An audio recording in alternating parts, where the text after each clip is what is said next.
ഇന്നത്തെ സെഷനിൽ നമ്മൾ ഏത് കൺട്രിയിലാണോ നമ്മൾ ജോലിക്ക് പോകുന്നത് ആ കൺട്രീനെ പറ്റി അവിടുത്തെ ലോ ആൻഡ് റെഗുലേഷൻസിനെ പറ്റിയൊക്കെ ഡീറ്റെയിൽഡ് ആയിട്ടാണ് നമ്മൾ നോക്കുന്നത്. ഇപ്പം നമ്മൾ ഇന്ത്യയിലാണെങ്കിൽ ഇന്ത്യയിലുള്ള വാറ്റ്, അതേപോലെ ഓഡിറ്റ്, ഇൻകം ടാക്സ്, ആ കാര്യങ്ങളൊക്കെ ദെൻ നമ്മൾ ദുബായിലാണ് അല്ലെങ്കിൽ സൗദിയിലാണ്, ഖത്തറിലാണ്, ഒമാനിലാണ്, ഏത് രാജ്യത്താണോ നമ്മൾ പോകുന്നത് ആ രാജ്യത്തെ ടാക്സിനെ പറ്റി പഠിച്ചിരിക്കുക എന്നുള്ളത് വളരെ ഇമ്പോർട്ടൻ്റ് ആയിട്ടുള്ളൊരു കാര്യമാണ്.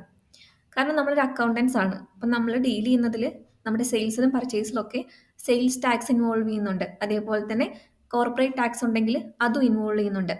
അപ്പോൾ ഒരു അക്കൗണ്ടന്റിന് എപ്പോഴും അവിടുത്തെ ആ രാജ്യത്തെ ടാക്സിന്റെ കാര്യത്തിലും അതേപോലെ തന്നെ അവിടുത്തെ ഫിനാൻഷ്യൽ റെഗുലേഷൻസിന്റെ കാര്യത്തിലൊക്കെ ഒരു നോളജ് ആവശ്യമുണ്ട്. അപ്പോൾ ഇന്നത്തെ സെഷനിൽ നമുക്ക് ഇത് ഡീറ്റെയിൽഡ് ആയിട്ട് നോക്കാം. ഞാൻ മെയിനായിട്ട് ഇന്ന് എടുത്തിരിക്കുന്ന കൺട്രീസ് എന്ന് പറയുന്നത് ഇന്ത്യ, UAE, ഖത്തർ, അതേപോലെ തന്നെ സൗദി അറേബ്യ. ഇവിടേക്കായിരിക്കും നമ്മൾ കൂടുതലായിട്ടും അക്കൗണ്ടൻസ് ഒക്കെ ആയിട്ട് ജോലിക്ക് പോകാനായിട്ട് ചാൻസ് ഉള്ളത്. ഇതിൽ ആദ്യമായിട്ട് നമ്മൾ കമ്പയർ ചെയ്യുന്നത് കറൻസിയാണ്. ഇന്ത്യയിലെ കറൻസി നമുക്കറിയാം ഇന്ത്യൻ റുപ്പിയാണ്. UAEയിലേക്ക് വരുന്ന സമയത്ത് അത് ദിർഹമാണ്.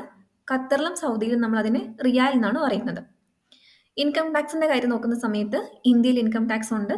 ഓരോ ഇൻഡിവിജ്വൽസും ഇൻകം ടാക്സ് പേ ചെയ്യാൻ ലൈബിൾ ആണ്. അതേസമയത്ത് UAEയിൽ പേഴ്സണൽ ഇൻകം ടാക്സ് ഇല്ല. സൗദിയിലും ഖത്തറിലും ഇതേ സെയിം അവസ്ഥ തന്നെയാണ്. കോർപ്പറേറ്റ് ടാക്സിലേക്ക് വരുന്ന സമയത്ത് ഇന്ത്യയിലും UAEയിലും അതേപോലെ തന്നെ സൗദിയിലും ഖത്തറിലും കോർപ്പറേറ്റ് ടാക്സ് പേ ചെയ്യാൻ ലൈബിൾ ആണ്. ഇതിൽ നമുക്ക് UAE റീസെന്റ് ആയിട്ട് വന്ന ഒരു ചേഞ്ച് ആണ്. കോർപ്പറേറ്റ് ടാക്സ് കൊണ്ടുവന്നിരിക്കുന്നത് റീസെന്റ് ആയിട്ടാണ്. ഇന്ത്യയിൽ നമുക്ക് ഓൾറെഡി പണ്ട് തൊട്ടേ ഉണ്ടായിരുന്നു.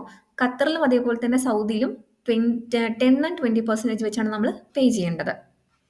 ഇനി ഇൻഡയറക്റ്റ് ടാക്സ് എന്ന് പറയുന്നത് സെയിൽസിന്റെ ടാക്സിലേക്ക് വരുന്ന സമയത്ത് ഇന്ത്യയിൽ GST ആണ്.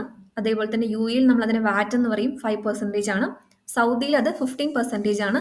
ഖത്തറിൽ ഇൻട്രൊഡ്യൂസ് ചെയ്തിട്ടില്ല, പക്ഷേ പ്ലാനിങ് സ്റ്റേജിലാണ്. നമുക്ക് റീസെന്റ് ആയിട്ട് ഈ 2025 തന്നെ എക്സ്പെക്ട് ചെയ്യാം സൗദിയിൽ വാറ്റ് ഇൻട്രൊഡ്യൂസ് ചെയ്യും എന്നുള്ളത്. ദെൻ അക്കൗണ്ടിങ് സ്റ്റാൻഡേർഡ്സ് ഫോളോ ചെയ്യണം എന്നുള്ളത് എല്ലാ ബിസിനസ്സിന്റെയും ഒരു കമ്പൽസറി ആയിട്ടുള്ള റൂളാണ്. അതിൽ ഇന്ത്യ ഫോളോ ചെയ്യേണ്ടത് ഇന്ത്യൻ അക്കൗണ്ടിങ് സ്റ്റാൻഡേർഡ്സ് ആണ്. പക്ഷേ UAEയും ഖത്തറും സൗദിയൊക്കെ നമ്മൾ ഫോളോ ചെയ്യുന്നുണ്ടാവുക IFRS ആയിരിക്കും.